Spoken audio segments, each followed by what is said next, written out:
ఇటువంటి పరిస్థితి ఉన్న తర్వాత ఇంకొక విషయం ఇప్పుడు మీరు ఇప్పుడు కాళోశ్వేత గారు ఒకటి అన్నారు, విమానాల్లో ఎమ్మెల్యేలను ఎత్తుకపోయింది గుర్తు లేదా అన్నది మిమ్మల్ని. అంతేనా కాళోశ్వేత గారు? నేనే కాలువ సుజాత గారితో ఇప్పుడు నేను మాట్లాడే పరిస్థితి సుజాత గారే మాట్లాడలేకపోతాను, నేనే మాట్లాడతాను. నేను అనేది ఆమె ఏమైనా చర్చ చేస్తామంటే మాట్లాడదాం, కానీ ఏది పడితే అది మాట్లాడితే నేనే మాట్లాడతా. నేను అనేది భారతీయ జనతా పార్టీ ఇదే రాష్ట్రంలో, వేరే రాష్ట్రాలు అవసరం లేదు, ఇదే రాష్ట్రంలో 2 సభ్యులు సిట్టింగ్ సభ్యులు బీజేపీలో చేరిండు. ఒకటి ఈటల రాజేందర్ గారు చేరిండు, రాజీనామా చేసి మళ్ళీ నిలబడ్డాడు, గెలిచిండు. ఇంకోటి రాజగోపాల్ రెడ్డి గారు చేసిండు, రాజీనామా చేసి నిలబడ్డాడు, ఓడిపోయినా. మరి ఇది వాళ్ళని చేయమనండి. మొన్న ఎక్కడియో విషయాలు అవసరం లేదు, మనం తెలంగాణ గురించి, తెలంగాణలో జరుగుతున్న మున్సిపల్ ఎన్నికలు తర్వాత మొన్న ఏమేం జరిగింది, ఇదే గతంలో బీఆర్ఎస్ చేసిందే కదా అన్ని పార్టీలు. మహారాష్ట్రలో ఎంఐఎంతో కలిసారట అచ్చలాపూర్. మళ్ళీ అదే మీరు ఈ రాష్ట్రంలో మాట్లాడకుండా నన్ను మహారాష్ట్ర గురించి నేనేమంటున్నా, దేశానికి సంబంధించిన ఒక స్పోక్స్ పర్సన్స్ పిలుచుకొని చర్చ రాష్ట్రంలో అధికారంలోకి రాలే కదా, వస్తే మీరు చేస్తారేమో అని నాకు ఉద్దేశం. అట్లా కాదు, ఈ రాష్ట్రంలో మీరు అధికారంలోకి రాలేదు ఏ రోజు, వస్తే మీరు కూడా అట్లా చేస్తారేమో అని. భరత్ గారు ఒక్క నిమిషం, సుజాత గారు మీరు మాట్లాడినప్పుడు నేను మాట్లాడమంటే మాట్లాడతా, లేకపోతే డిబేట్ నుంచి చెప్పండి. భరత్ గారు మీకు నా మీద కోపం ఉంటే నన్ను తిట్టండి, లేకపోతే బీజేపీ మీద కోపం ఉంటే తిట్టండి, కానీ ఇట్లా ఉన్నదానికి లేని దానికి లింకులు పెట్టి మమ్మల్ని నేను అదే చెప్తున్నా. అందుకోసం ప్రజలు ఇటువంటి అన్యాయం గతంలో రామాయణంలో, మహాభారతంలో కురు వంశం మొత్తం చూస్తూ ఉంటే ద్రౌపదిని ఆ విధంగా వస్త్రాభరణం చేస్తే ఏం జరిగిందో ఈ యొక్క రాష్ట్రంలో అట్నే జరుగుతుంది అంటున్నా నేను. ఇప్పుడు ప్రేమేందర్ రెడ్డి గారు, నా బాధ ఏంటంటే, ప్రేమేందర్ రెడ్డి గారు ఒక్క నిమిషం, నా బాధ ఏంటంటే మీరు రాజకీయాల్లో మీరు ఏబీపీ నుంచి ఉన్నారు, మీరు బీజేవైఎం స్టేట్ ప్రెసిడెంట్ కూడా కదా, యువమోర్చా స్టేట్ ప్రెసిడెంట్ కదా, మీరు ఒక్కసారిగా కూడా ప్రజాప్రతినిధిగా ఎందుకు ఎన్నిక కాలేదు? మీ దగ్గర డబ్బులు లేవు, అవునా కాదా? ఇప్పుడు కాలువ సుజాత గారికి ఒక నిమిషం, కాలువ సుజాత గారికి తాండూరు టికెట్ ఎందుకు ఇవ్వలేదు చెప్పండి? పక్క కాన్స్టిట్యున్సీ నుంచి తీసుకొచ్చి ఎందుకు ఇచ్చారు? డబ్బులు లేవు, అంతేనా? అక్కడ వాళ్ళు క్యాష్ అండ్ క్యారీ మీరు లేదు. నా ఉద్దేశం ఏంటంటే, మీలాంటి పొలిటీషియన్స్ గ్రౌండ్ వర్క్ చేసుకుంటున్న వాళ్ళు, లేకపోతే రాజకీయాల్లో ఉంటున్న వాళ్ళకి కాకుండా క్యాష్ అండ్ క్యారీ కౌన్సిలర్ లోనే వస్తే, డబ్బులు అన్నది కౌన్సిలర్ నుంచి మొదలైతే ఎట్లా? నా పోరాటం మీ గురించి కాదని మీరు ఎందుకు అనుకుంటారు? ఓన్లీ ప్రజల గురించి అని ఎందుకు అనుకుంటారు? ఇప్పుడు ఆమెకు తాండూరులో ఆమె ఫైట్ చేసింది, టికెట్ ఇవ్వలేదు, పక్క కాన్స్టిట్యున్సీ నుంచి తీసుకొచ్చి ఇచ్చారు కాంగ్రెస్ పార్టీ.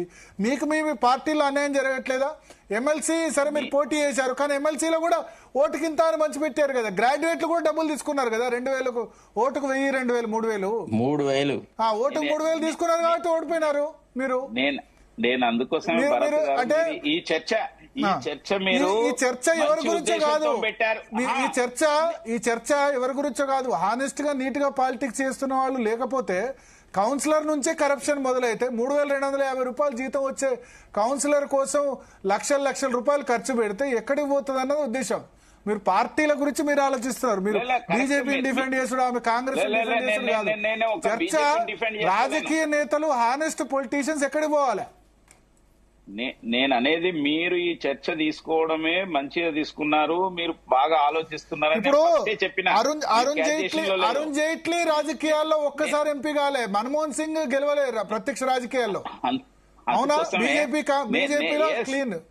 నేను కాదంటలేను, అందుకోసమే నేనేమన్నా న్యూఢిల్లీ నియోజకవర్గం మోస్ట్ అర్బన్ పాపులేటెడ్, చదువుకున్న వాళ్ళ నియోజకవర్గంలోనే వీళ్ళిద్దరు ఓడిపోయినారు.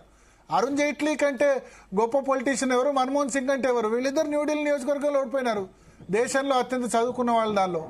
ఇంకా మిగతా చోట ఎట్లా గెలుస్తారు? అది నా బాధ. ఎస్ చెప్పండి ప్రేమేందర్ రెడ్డి గారు. మీరు తీసుకున్న యొక్క ఈ చర్చను నేను స్వాగతిస్తున్నా అని ముందే చెప్పిన. నేను దాంట్లో మీరు మాట్లాడింది కానీ, శరత్ గారు మాట్లాడింది కానీ, మిగతాదని నేను ముందే చెప్పాను. మీరు దీన్ని బాగా ముందుకు తీసుకెళ్తున్నారని. కాకపోతే ఇక్కడ జరుగుతున్న పరిణామాలు చెప్తున్నా, ఇవన్నీ ఏమి ఊరికే పోవు. దీన్ని ప్రజలు కొన్ని ఏంటంటే సంయమనంతో వీక్షిస్తుంటారు, చూస్తుంటారు, వింటూ ఉంటారు. సమయం వచ్చినప్పుడు తప్పక నిర్ణయం తీసుకుంటారు. కాబట్టి ఇక్కడ ఉన్న పొలిటికల్ పార్టీస్ అన్ని ఏం చేస్తున్నాయో అందరూ చూస్తున్నారు. అందులో బీజేపీ కూడా అతీతమేం కాదంటున్నా నేను. బీజేపీ కూడా రాబోయే రోజులలో గనక మిగతా పార్టీలాగానే వ్యవహరిస్తే భారతీయ జనతా పార్టీ కూడా అదే విధంగా ఉంటది. అవసరమైతే భారతీయ జనతా పార్టీలో ఉండే వాళ్ళు విలువలు కలిగిన యొక్క పార్టీని నిర్మాణం చేసే యొక్క ప్రయత్నం చేస్తారు. గతంలో కూడా జరిగింది. ఇదే కొత్తదనం కాదు బీజేపీకి. అటల్ బిహారీ వాజ్పేయి గారు ఒక్క ఓటుతోని ప్రభుత్వాన్ని చేజార్చుకున్నాడు. కాబట్టి అయితే కొన్ని సందర్భాలలో ఎత్తుగడలు అనేది డిఫరెంట్, కానీ టోటల్ గా మొత్తం విలువలనే వదిలేసే యొక్క పరిస్థితి భారతీయ జనతా పార్టీకి వస్తుందని నేను అనుకుంటలేదు.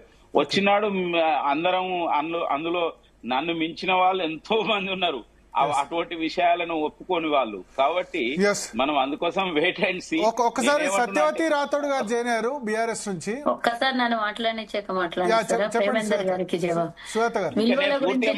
మాట్లాడలేదు.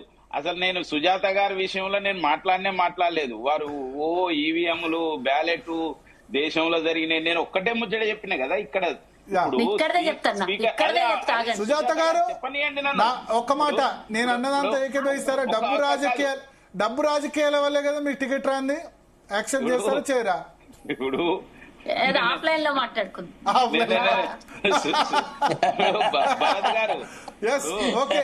హాఫ్ ట్రూత్ ఆఫ్లైన్ లో మాట్లాడతారంటే చెప్పారు వాస్తవం అంగీకరణ. సుజాత నేను చెప్పలేదు, నేనేమి ఒప్పుకోలేదు, నేనేమి డ్రాప్ అవ్వలేదు. వారు గౌరవ తెలంగాణ స్పీకర్ గారు ఏదైతే నిర్ణయం ఇచ్చిందో మొన్న ఎమ్మెల్యేల గురించి ఇచ్చిన తర్వాత దాని మీద స్టాండ్ అన్న కావాలి కాంగ్రెస్ పార్టీ. కానీ తెల్లారే మళ్ళా వారు లేదు పలానా ఆయన బీఆర్ఎస్ నే ఉన్నాడు, పలానా ఆయన ఎమ్మెల్యే కాంగ్రెస్ లో చేరలేడని వారు ఒక తీర్పిచ్చినాక తెల్లారే ఆ ఎమ్మెల్యే కాంగ్రెస్ పార్టీ ఆఫీస్ లో ప్రత్యక్షమైండు. ఎందుకంటే మంత్రిని కలవడానికి వచ్చిండు అన్నాడు. దీనికి లీగల్ గా లేకపోతే టెక్నికల్ గా మాట్లాడితే మేమేం చెప్తాం. తర్వాత ఇంకొక సభ్యుడు వాళ్ళ ఎమ్మెల్యే కాంగ్రెస్ పార్టీ టికెట్ మీద పోటీ చేసిండు, బీఆర్ఎస్ ఎమ్మెల్యే అయ్యుండి. అయినా కూడా నేను బీఆర్ఎస్ లో రాజీనామా చేయలేదని అంటుంటే దాని విషయంలో ఈ విధంగా ఉంటే ఇంకా కాంగ్రెస్ పార్టీ భారతీయ జనతా పార్టీ గురించి మాట్లాడేది ఎక్కడ ఉన్నది అంటున్నా. భారతీయ జనతా పార్టీ బోత్ నేను అనేది కాంగ్రెస్ అండ్ బీఆర్ఎస్ సేమ్ పడవలో నడుస్తున్నాయి, సేమ్ టు సేమ్. ఇప్పుడు గతంలో బీఆర్ఎస్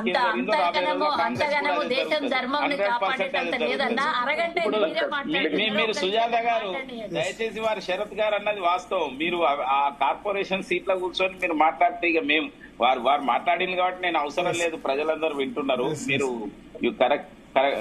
కరెక్షన్ చేసుకోండి. సత్యవతి రాథోడ్ గారు. హలో సత్యవతి రాథోడ్ గారు ఏం జరిగింది?